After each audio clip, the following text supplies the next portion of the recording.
Welcome to this episode of the Business of Real Estate podcast with Lynn Hoffman and Eric Johnson.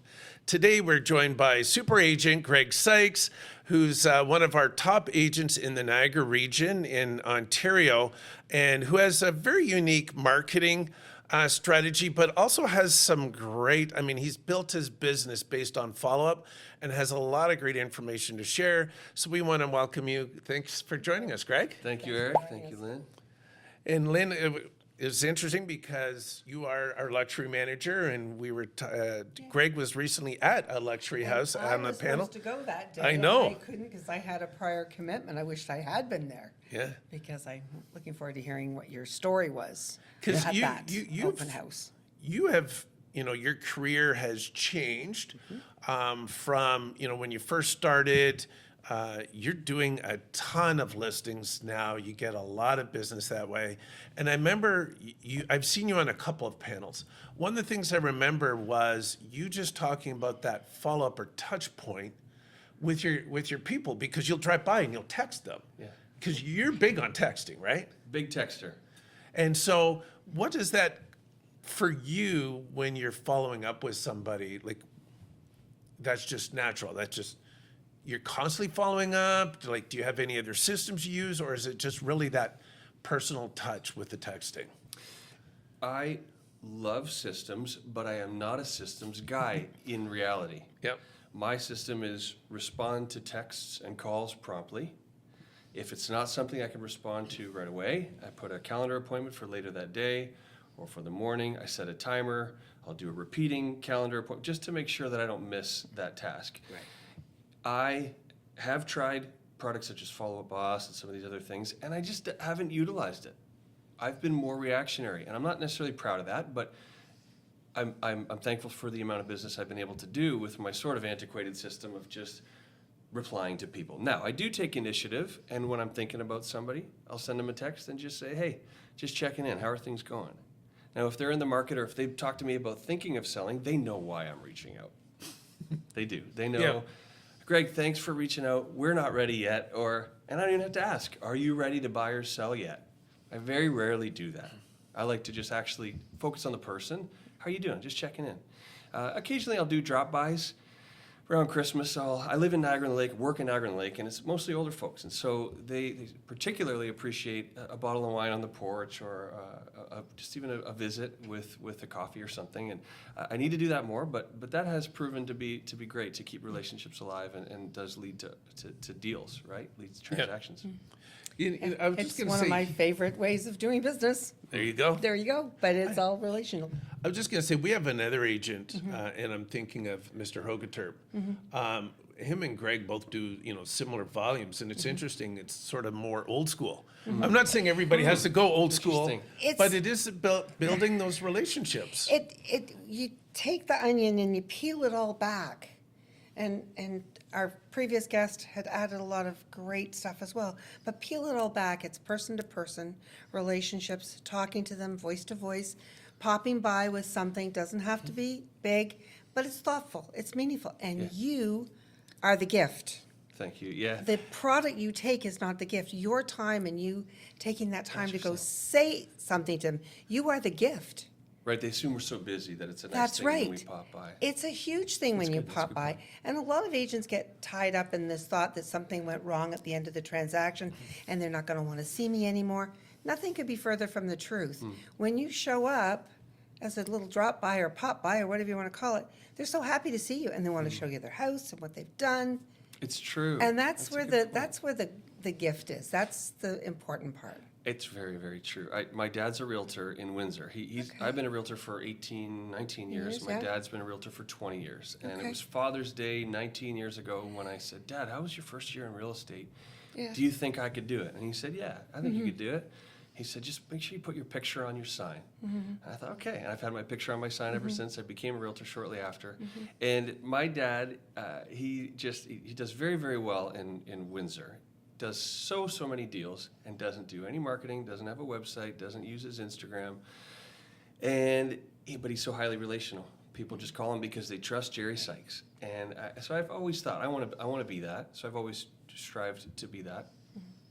But also, the one thing he says is follow-up is important. He said somebody taught him once, do the 1-7-30 follow-up. Well, the day they close on their house or they move out, check in. Day 7, check in. How are things going at the new house? Or how's the move been?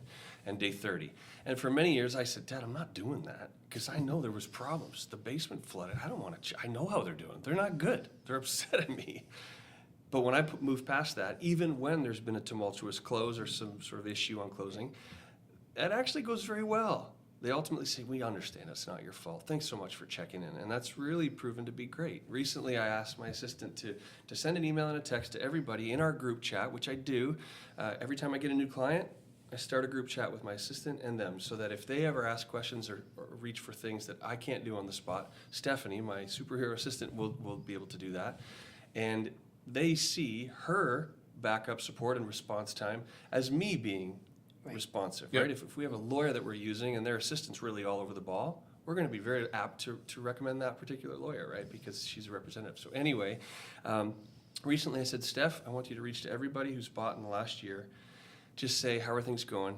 Greg just wants to let you know that if there's anything you need, he's there. And the first person said, my husband just passed away.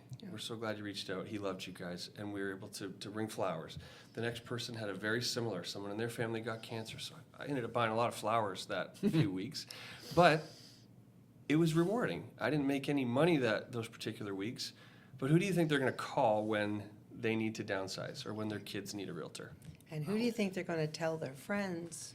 Right. Whose name are they going to give at that time? That thing that you just mentioned about where you were afraid to call it like the 7 and 30 day because you knew there was a problem. When you move past that, that's the cement that glues the relationship and their friends and their friends' relationship. That's the thing that glues you when you go through that. A lot of times I'll say to my agents, they're not blaming you. They just want you to listen for a minute. Yeah. They just want to hear.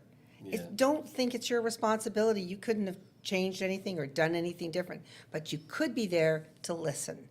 And you could be there to say, I understand. True. And visit. And I think it's old-fashioned, yeah. It may be. But it stood the test of time for a long time. And now some people add AI to it to make it easier for themselves. You have an assistant who backs you up. But it's the same principle. Yeah. And as much as on our last episode, we had this husband-wife team that were talking a lot about AI and automating some stuff. But, even he said that the initiating and the output has to be you, right? And it's that relationship. And whether or not you automate things, but it's just the fact that you mentioned you have to follow up.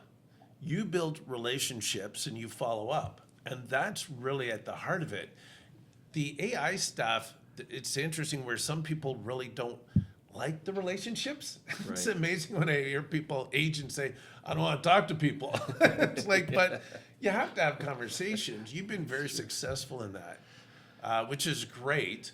And I hope you don't mind. I'm going to you were on one of our panels, and I remember you saying, and I always said to people, the follow-up after close should be, for me, is 1 day, 1 week, 1 month, 3 months, 6 months, 1 year, minimum.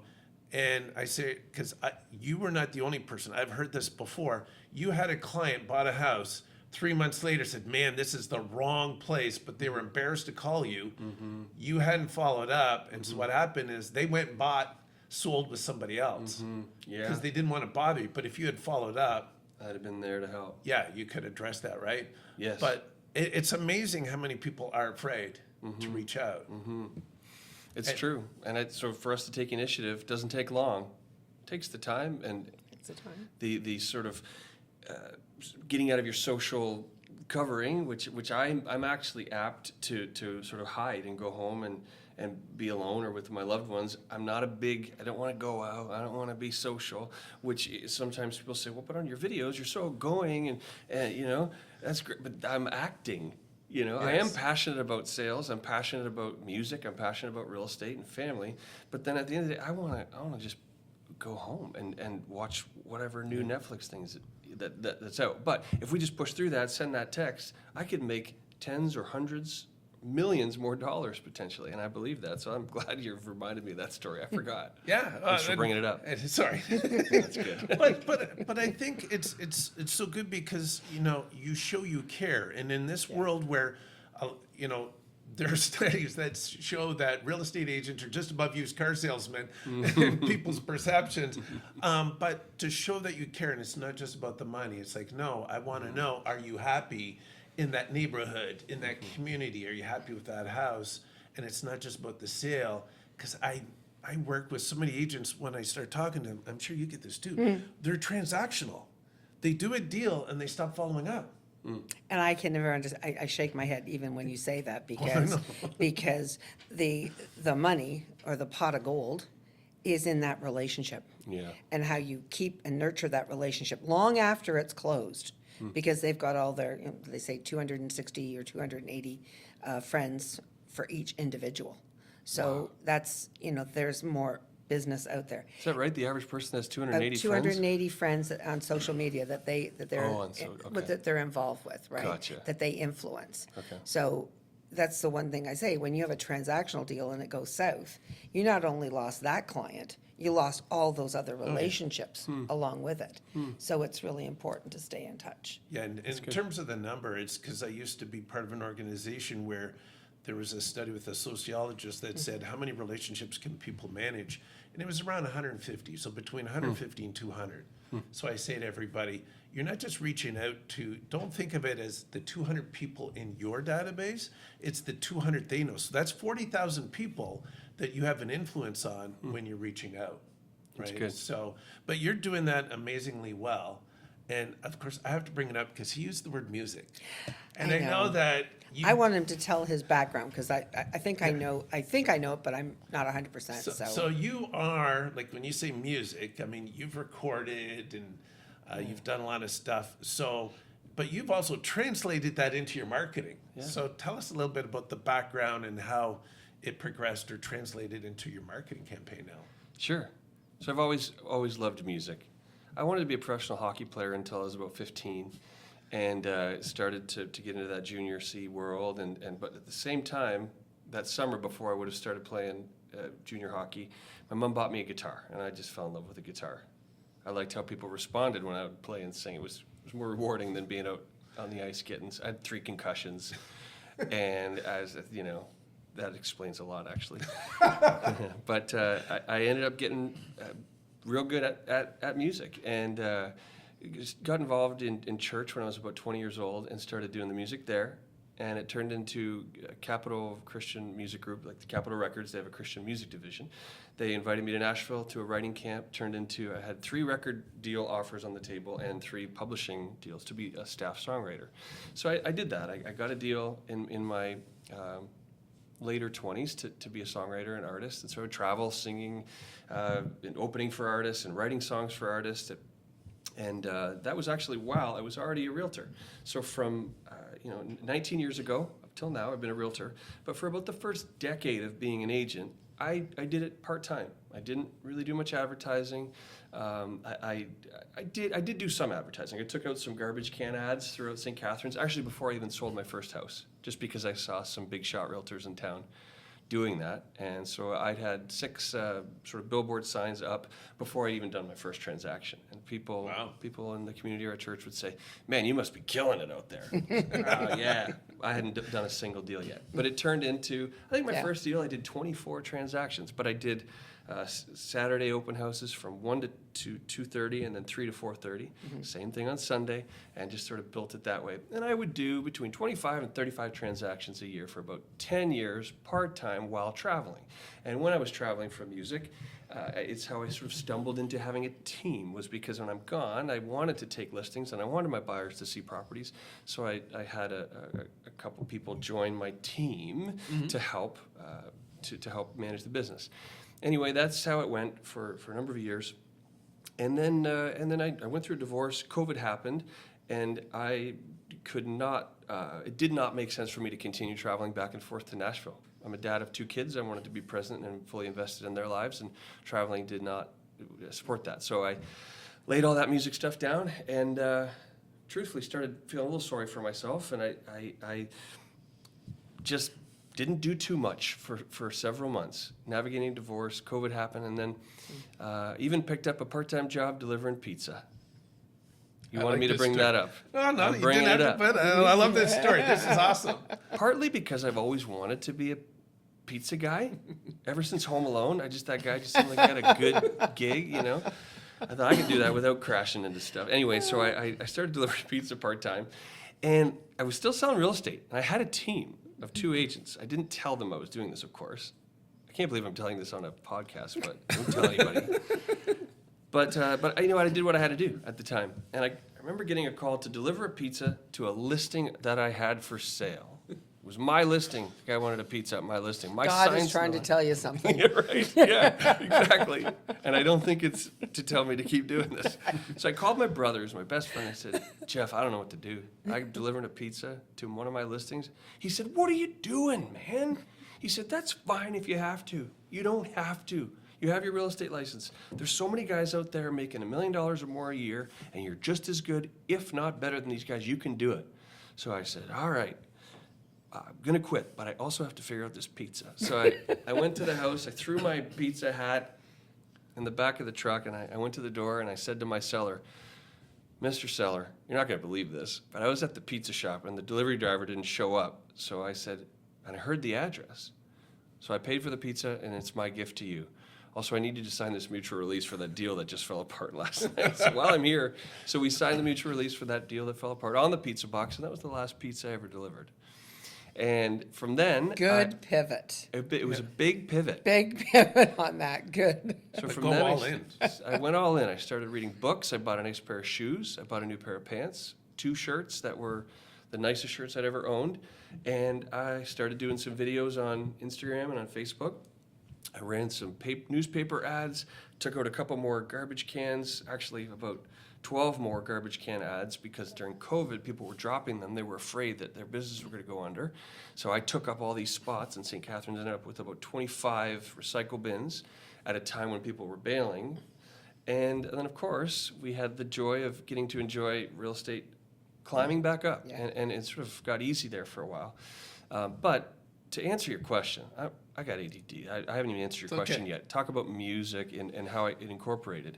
So at about that time, when I got serious about real estate, COVID happened, and in-person showings got difficult for a few months, where we could do video tours, we had to wear gloves and masks and do the whole thing. And so a videographer friend of mine who's absolutely phenomenal, Dave Tebbett, he said, man, all of my gigs got canceled for right now. Why don't we do some funny real estate videos where you can do tours of your listings, and then you can send them to people so you don't have to do as many in-person showings. So I started doing that. And one of my sellers at the time in Paris, Ontario, called and said, we want you to list our home. It was for sale last year. The realtor couldn't deliver. Can you list it? I said, sure. I looked at the listing. They had beautiful photos. It was a good agent. The price seemed good. So I don't know what I was going to do different. And they said to me, we know you're a musician. You used to travel for music, right? I said, yeah. They said, why don't you do a singing house tour? I said, that's a horrible idea, but if that's what it's going to take to get the listing, we're going to do it. So I don't know why, but I picked the Celine Dion song, My Heart Will Go On, and just rewrote the lyrics to say this house is the one, you know. And I got a flute. I don't even know where I got a flute. Played that intro on the bridge in downtown Paris, that beautiful spot. Yep. Yeah. And then, you know, put my hand on the shower there and in the mist, just like that scene. I don't know what it was stupid, but it caught fire. And Narcity, this blog or website or whatever, featured it and called me the Celine Dion of real estate in Canada. I thought maybe we could have used like a male reference, but I get it. That turned into that house selling within a week. We'll never know if it was because of the video, but people loved it. Everybody who came to the showing said, we just wanted to meet you. We just love what you did. I said, really? It didn't take me that long. And so from there, I did another one. I got a big listing in Halton, a $4 million farm, rented a horse, and I did... I love that one. Lifestyle. Town Road. You got it. Wow, you remember it. Buddy, I remember that one. Lifestyle. If you're thinking There of you buying or go. selling now or in the near future, I'm pitching myself to you.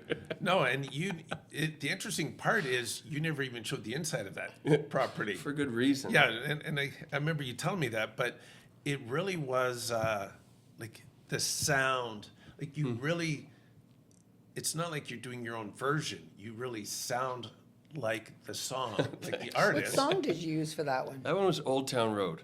Okay. Yeah, you gotta see this house on Harvest Road. You better buy before you can't no more. And then I rapped on that one. Yeah. That's some of my finest work. Anyway, I'm kidding. But I ended You up. do a lot of country. I do. I You love do country. a lot, and I know because I followed that. I picked that Thank up. you. But that's a great Oh, song. it was a for great that. video. And Yeah. so this East Indian lawyer from Brampton called me, and he said, "My friend, I saw your video. I want to buy that farm, and I want you to do a concert after I close on it." And I said, "That's funny." Well, he bought it, and I double-ended it, and you can all do the math. A double-ender without reduced commission on a $4 million listing. I said, I'm here for it. I'm going to do more of these videos. So I've done since maybe 70 or 75 of these songs. And it's, some people go, "That's the Singing Realtor guy." But I actually know what I'm doing. I actually know how to deliver a Yeah. product and negotiate for people and put up some good numbers. That's just a way to sort of pair what I feel I was made to do, and partially that's music, and get the word out. The more people know about me, the more people may reach to me, the more people I can help. Because I actually believe I can help somebody with their biggest financial transaction of their life in good faith and be one of the best to do it. And so whatever it takes to get out there to get people to call me. And now sometimes people call and say, "Look, we want to use you, but please don't do that singing video thing." I said, "That's fine. Saves me $500 and some pride from making a fool of myself." But Oh, anyway, I that's wouldn't. a I wouldn't long say answer to that. your I've seen your question. videos. They're very good and they're tastefully done, and you sure. add lots of fun things in the lyrics to help sell the house. I mean, everybody's got their shtick on how they're going to promote a house and what they're going to do, and this is just like you said, pairing what you do naturally best with helping them get their house sold. I think it's fantastic. But I did want to ask you a question. This is an aside, but I did hear you were on Canadian Idol at one point. Yeah. Yeah, I was. Experience good? It was interesting. Yeah, Yeah. it was definitely interesting. Hardworking people. Yeah. A lot goes on behind the scenes. Yeah. Yeah. A lot of that which looks so spontaneous. There's a lot of sort of premeditated, crafted, scripted stuff. But that's Yeah. we want that. It was interesting. And funny enough, I don't know if it was the year I was on or the year after. I didn't want to do it. Okay, I didn't want to. More out of fear. But a couple guys from church at the time were like, "We're paying for you to go. We're getting you a hotel the night before. We're signing you up. You're going." And I did. I made it through from 10,000 to 5,000 to 1,000 to the top 100 to the top 75, and then got booted. And one of the guys who won, again, either that year or the year after, Ryan Malcolm, I don't know, Ryan, if you're watching, but he became a realtor. And I was a Okay. big fan of him. He had a beautiful single, awesome single, Ryan Malcolm, Canadian Idol winner of whatever year, 2005 or something. And he's in real estate now. And I discovered a few weeks, he's doing singing real estate videos. And at first I said, "Who's this guy? This is my thing." Meanwhile, he's been doing it longer than I have, probably, and he's phenomenal. So we've talked about doing a collab. But Ryan Malcolm, if you're watching, kudos, man. Yeah. That's well, so cool. I Really would say, the interesting thing is, especially right now, we see high inventory. And so how does your home stand out? Right. And so you have a unique way to make that property stand out. I'm not saying that everybody out there has to sing, because that's Greg's thing, so you leave it alone. No, but you got to find, how do we make this listing stand out amongst all the others? And you have a unique way of doing that. And I think, the Canadian Idol thing just shows that this is not just somebody making this stuff up. You've done it professionally. You have the qualities, the qualifications, and the experience behind it, which allows you to do a really great job. It's not kitschy, like in the sense, well, it's somewhat, but I would say you have those who try and do it and aren't the greatest singers or musicians. Like you do a really good job of matching the song to the house. Thank is you. what I find. Well, and I think Right? it is me, whether nerdy or cool, whatever your perspective on it. It's me. It's what I like to do when no one's looking. And so for someone else, that might be, they're a pro golfer, and every house relates to how far of a chip shot can you take in a backyard. Maybe that's what I would do if I was a pro golfer. And that's not authentic to me, because I'm just an average golfer. But I think people just want what's real. People can sniff a fake, right? Yep. And it Yeah. is me. I'm authentically nerdy and occasionally cool if I catch a groove, right? And that's just like there's other agents who have their things. Faisal Fusiwala, maybe I'm saying it wrong, but Yeah, I love Faisal Suziwala. Yeah. Suziwala. I love his videos. Dresses beautifully, awesome background, is articulate. And when I met him, I said, man, I want to be more like that. And I went and I tried to do one, and it just didn't come off right. I'm not Faisal. And he said to me, I'm not doing a singing one. No. Yep. And we can all have our lanes, and Yeah. this business is big enough for the both of us. And that's a true statement there. The business is big enough for everybody, but I do believe people do sniff out a fake. Yeah. They want authenticity. They want people who care. They don't want to know if you're number one or number whatever, because on any different brokerage or brand, it could mean a different thing. They just want to know you care about them. And your songwriting background has done you well as well. And you can still write songs for people and do this gig as well. But I just think it's a really fun way for you to present the house, and it's who you are. And I think that shows, and they pick up on that. That's why one of the reasons you've probably been so successful. Thank you. Is that authenticity and the caring about the people. Yeah. I don't understand agents that work transactionally and then they do all that work and they never go back. They never see that person again. I always show a video when I'm teaching. Speaking of Whitney Houston did a song, an overwrite on a video for the lion that these young men bought at Harrods in Oakville, in London, England, and they raised this lion until it couldn't be raised by them anymore, and they sent it off to a camp in Africa, and they went back a couple of years later to visit. And the song and the video will bring you to tears, because when they come back, this lion remembered them and ran over to them and jumped on them and hugged them. And at the very end, there's a saying about how important it is to go back and revisit people. Wow. And that's the thing that people will remember, how you revisited them, and they'll never forget that. Well, so and if you ever people get a chance remember to how watch you it, make them feel. They don't right? remember what you say, they remember how you make them feel. Yeah. And All the time. And I think, the one thing I've seen with you, Greg, is that we talk about in this industry a lot of egos, right? I don't see that ego in you. I see someone who's genuine, who's authentic, and that people do see that. They see that authenticity. They see the genuineness, the humbleness, that when you're speaking to people. And so it's refreshing. And again, how do you stand out in an industry or in a market, right? So unique marketing, just being authentic to yourself, being genuine, really wanting to help and connect. I think as much as there's a lot of tools and we'll all talk about it, we know it all comes down to relationships, and you're there building authentic, genuine relationships. Thank you. Yeah. I think that's a high it's compliment. important to. I have a team at one of my offices, and she's a singer, and she always put that in the background. And as she's shared her singing ability and the things that she does in the community and so forth, the better the business has gone, because she's let people see who she really is and what she likes.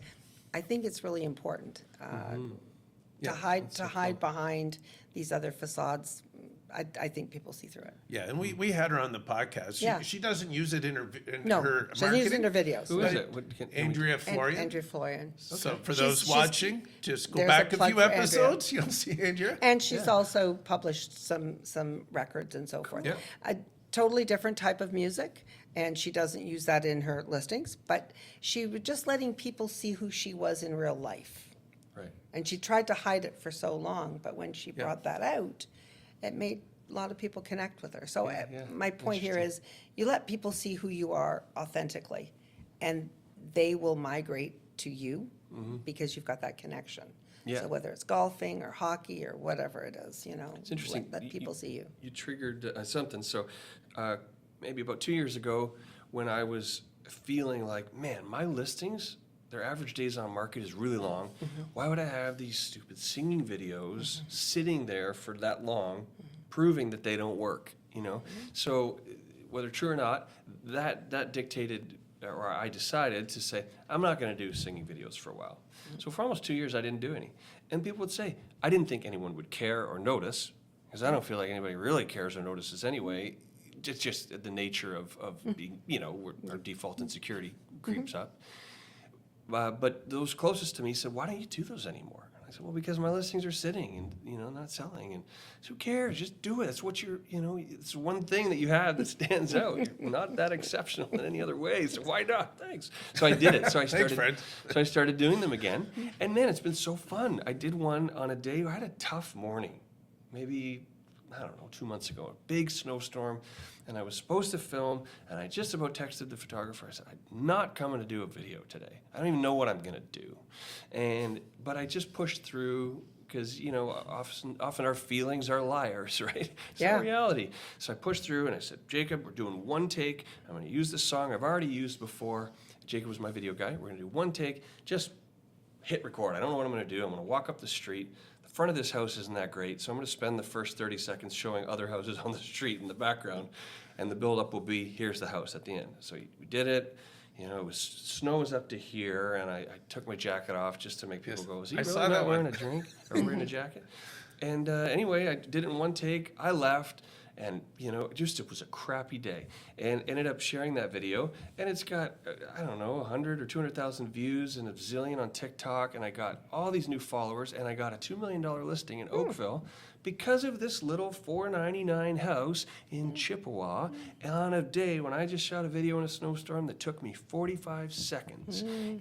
Now the 45 seconds has taken me 20 years of trying to figure out who I am and how I can, but it was so easy. So I say to people, sometimes agents will take me for coffee and say, how are you doing the numbers you're doing?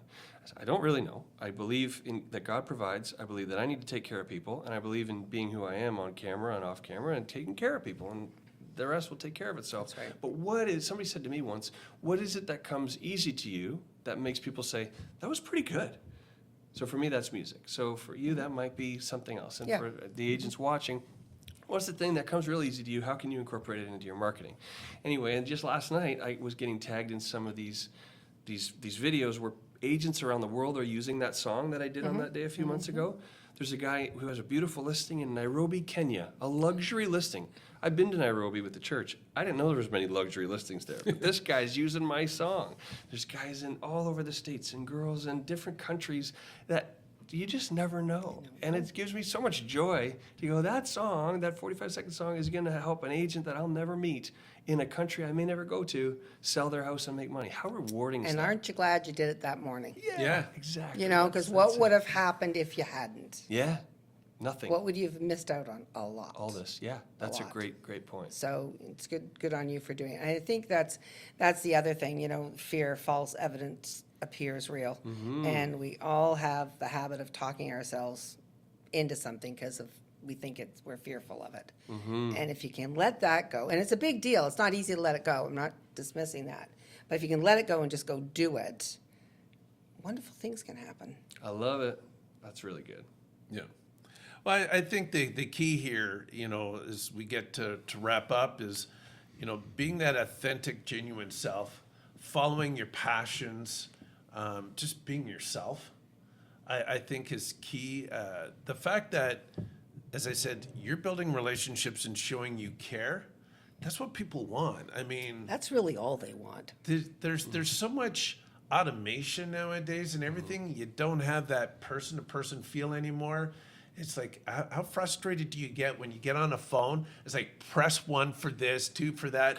And you just want to talk to a person. Exactly. Right? Yeah. We all still want that, and you provide that. So kudos to you, man, because you've delivered. The results speak for themselves. Seriously. They speak for themselves.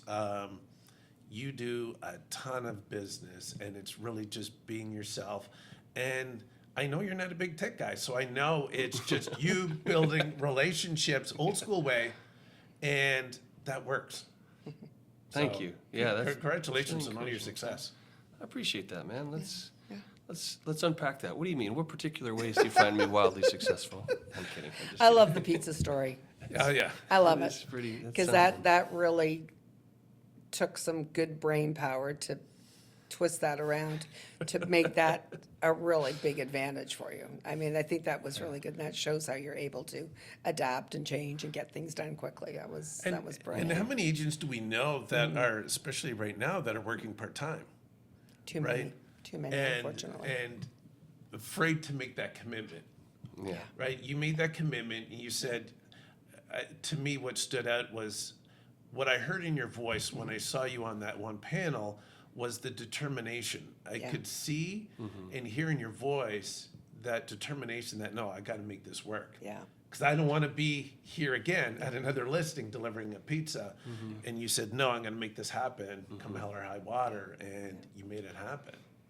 I do have to give a shout out to some agents like Sean DeLaw and Darcy Richardson, who are agents that when I heard somebody in our office made $1 million or more, and at the time I was grossing $300,000 to $400,000, which I thought was unbelievable. good. It is Yeah, good, and I'm it's grateful good. for that. That's a good living.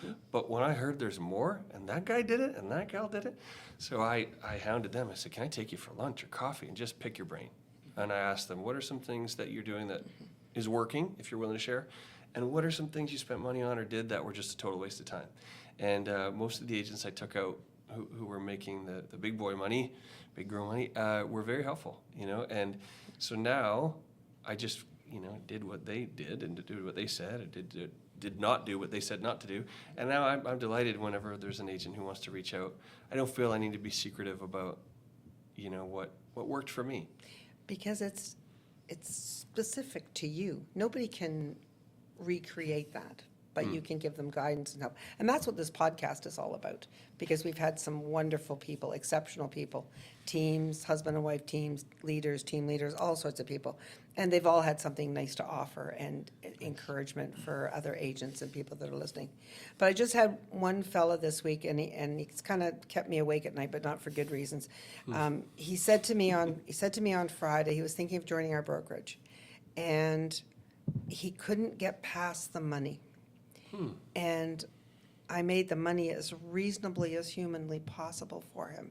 And I said to him, you've got to stop thinking about the money, because where you're thinking of going, it's not going to come. If you come here and you listen to all the great people we have and you apply yourself, the money will come. Forget the money, have faith. The money will come. Yeah. And it does. Oh, yeah. But you have to have the faith. Yeah, I'm with you.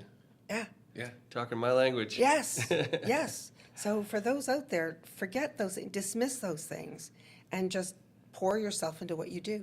Yeah, I agree. I believe we ought to work as if praying is ineffective, but also pray as if our work is ineffective. That's a good one.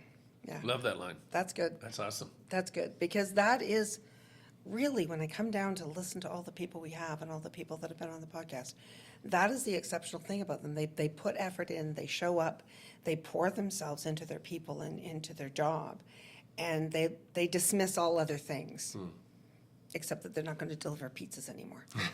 Push all that stuff back. I'm not and, above that. If I have to, I'm going to Yeah. do it. Hey, There you go. and you'd be good at it too. So, I mean, I thought you were going to say you showed up singing with the pizza at the front door. But anyway, I think it's fantastic what you've done. Thank you. Very nice. Yeah. This is great. And just to be real, last night, I got a busy day. I've never done a podcast. I don't even want to do it. You can add that to your And I resume tried to now. get out of it last night. And I said, Eric, if there's any way that you don't need me, I'd be happy to not do it. And he said, we want you there. And so I'm so glad I came. Because you've helped a lot of people. You don't know you have, but you have. Yeah. Thank you. This is going to make a lasting impression amongst a lot of people. And I think, for all of you out there, understand that there's so many people out there, you can't serve all of them. So you want to serve the ones that resonate with you. I always say this to people, you got to find your people, the ones that resonate with you. And so, you can take a lesson from Greg and just be yourself, be authentic, follow up. You will find your people. And all of you were saying, like all the great agents we've had, including Greg, I mean, everybody is unique in some shape or form. And so like you said, there's enough room in this business for everybody, because you're going to find your people. And the people who aren't your people, they'll go find somebody else. And that's okay, Yeah, because there's enough business. There's enough business out there. so true. Yeah. So thank you again for joining us, Greg. We really Thank you. appreciate it, man. Of course, my pleasure. Fantastic. Thank you. And thank you for joining us on this episode. And we look forward to seeing you on many more episodes of the Business of Real Estate podcast with Lynn Hoffman and Eric Johnson.